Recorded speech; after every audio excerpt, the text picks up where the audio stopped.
নমস্কাৰ, আশা কৰো সকলো ভালে আছে। আজি নতুন এটা ভিডিঅ' আপোনালোকৰ ওচৰলৈ আনিছো এক্সেস বাৰ্ছৰ ওপৰতে। আশা কৰো সকলোৰে যে ভালেই লাগিব ভিডিঅ'টো আৰু কিছু এক্সেস বাৰ্ছৰ কথা লৈ আহিছো। আমি এক্সেস বাৰ্ছৰ ক্লাছ কৰিলে কি কি শিকাও আৰু টুলস কিছুমান আমি এক্সেসত বহুত ধুনীয়া ধুনীয়া টুলস আছে, সেই টুলস বিলাক শিকাও আৰু কেনেকে ইউজ হয় সেইবিলাক শিকাও। সো তাৰে অকমান কিবা কিবি লৈ আনিছো। একদম কমপ্লিট ভিডিঅ'টো চাব আৰু কমেন্ট কৰিব কেনেকুৱা লাগিল ভিডিঅ'টো চাই। এই সপ্তাহৰ আহি থকা ক্লাছ এটাৰ আপডেট দিওঁ। অহা শনিবাৰে মানে 22 তাৰিখে মই এটা এক্সেস বাৰ্ছৰ ক্লাছ আয়োজন কৰিছোঁ। কোনোবাই যদি মোৰ লগত ক্লাছ কৰিবলৈ বিচাৰে তেনেহ'লে মোক কণ্টেক্ট কৰিব পাৰিব তলত দিয়া নাম্বাৰটোত। আৰু ইয়াৰ লগতে আৰু এটা কথা কৈ দিওঁ, যদি কোনোবাই বোলে ক্লাছ কৰিব নোৱাৰে, বহুত কোৰ্চটো বেছি এক্সপেঞ্চিভ বুলি, ইমান পইচা নাই, তেনেহ'লে এক্সেস বাৰ্ছৰ ছেশ্যন ল'লেও হ'ব, ছেশ্যন ল'বও পাৰে। তলত দিয়া নাম্বাৰটোত কণ্টেক্ট কৰিলে হ'ল। প্ৰথমতে এটা ছেশ্যন লৈ চাওক, লাইফত কি কি সলনি হয় আপোনালোকে নিজেই গম পাব। কাৰণ উইদাউট এক্সপিৰিয়েঞ্চিং আপোনালোকে বুজি নাপাব এক্সেস একচুৱেলি হয় কি আৰু লাইফত কি কি সলনি আহিব পাৰে এক্সেসৰ থ্ৰু দি। ধন্যবাদ।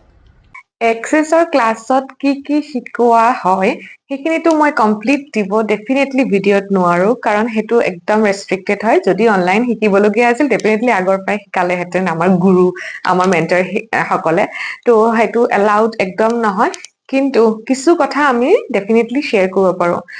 আমাৰ মেণ্টৰ সকলে শ্বেয়াৰ কৰিছে কাৰণে ময়ো ভাবিছো যে মোৰ ছাবস্ক্ৰাইবাৰ্ছ খিনিৰ কাৰণেও মই অকমান কিবা কিবি শ্বেয়াৰ কৰো, চ' ডেট মানুহসকলে মানে কি আৰু ইউজ কৰিব পাৰে বা হেল্প হয় তেওঁলোকৰ লাইফত। কিছু মানুহে এক্সেসৰ ক্লাছ কৰিব পাৰা নাই পইচাৰ অসুবিধাৰ কাৰণে।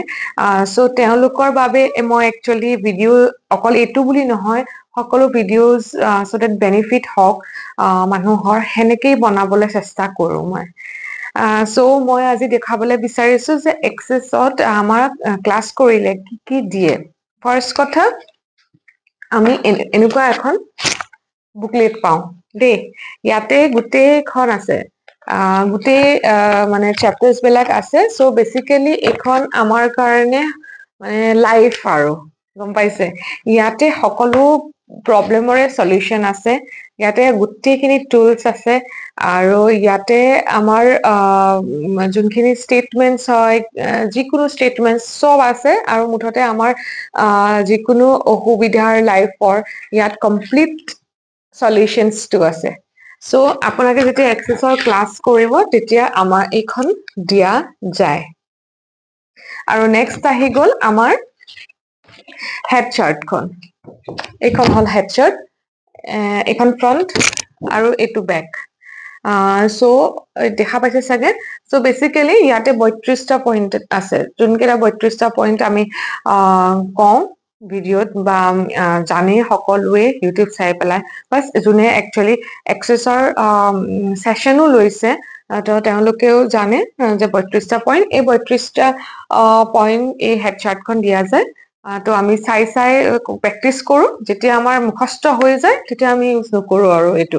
আৰু ক্লাছত গোটেইকেইটা পইণ্ট একদম কমপ্লিটলি ভালকে বুজোৱা যায়, কোনটো পইণ্ট কেতিয়া কেনেকে ক'ত ইউজ কৰা হয়, কি কাৰণে ইউজ কৰা হয়, কি আছে কি নাই, কি বেনিফিটছ, এভৰিথিং চব আমি বুজাই দিওঁ। তাৰ পাছত আহি যায় এখন চাৰ্টিফিকেট। এইখন হ'ল access বাৰ্ছৰ practitioner certificate.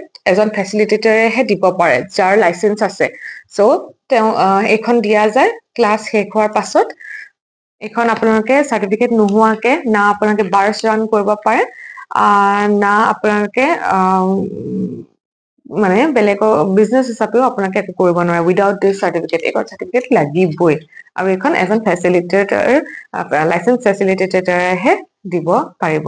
First tool of access bars, allowance.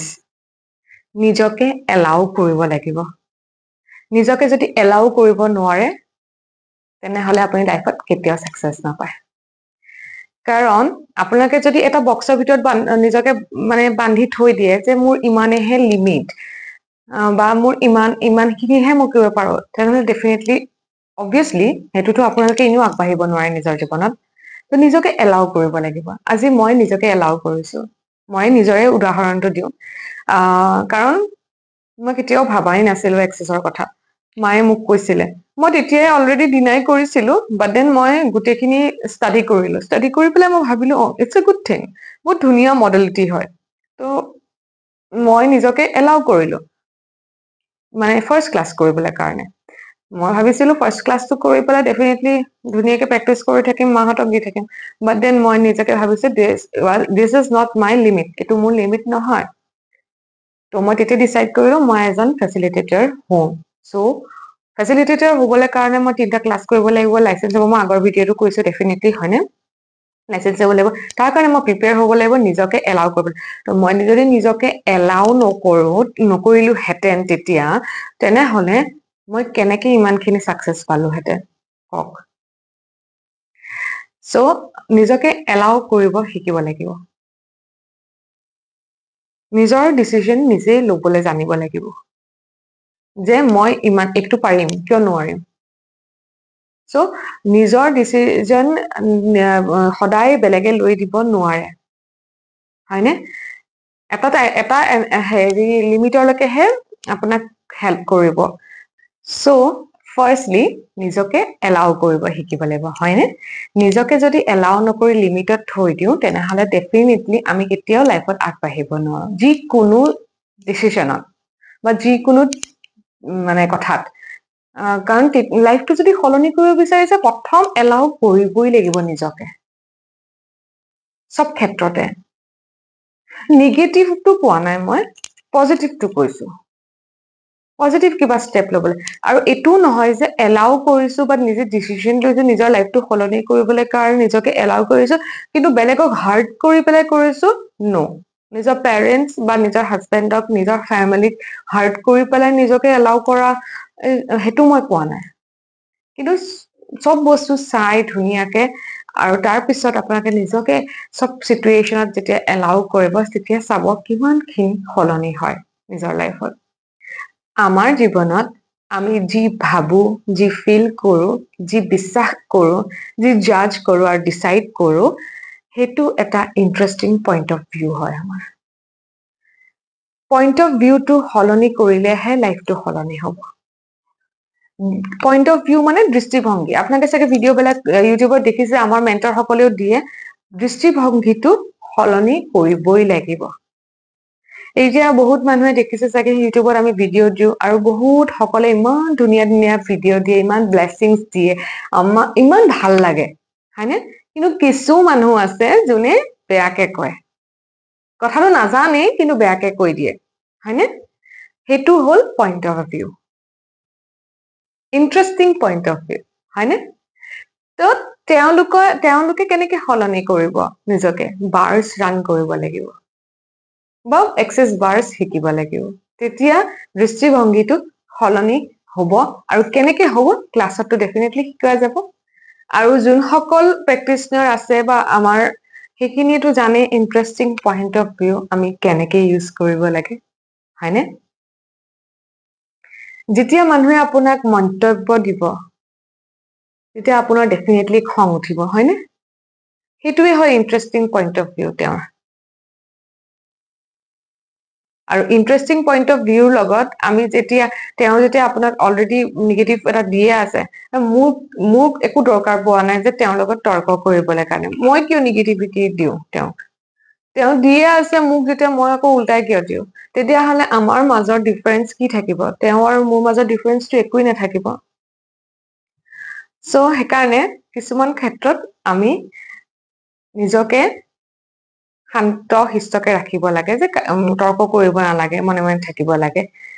আৰু তেওঁৰ ইণ্টাৰেষ্টিং পইণ্ট অফ ভিউটো তেতিয়া সলনি হৈ যাব, যেতিয়া আমি উত্তৰ নিদিওঁ বা কাজিয়া নকৰো বা তৰ্ক নকৰো, হয়নে? চ' আপোনালোক ৰেডি নে নিজকে এলাউ কৰিবলৈ কাৰণে আৰু নিজৰ দৃষ্টিভংগীটো সলনি কৰিবলৈ? তেনেহলে এক্সেছ বাৰ্ছৰ ক্লাছ কৰিব, আৰু নহলে এক্সেছ বাৰ্ছৰ চেচন ল'ব। ধন্যবাদ।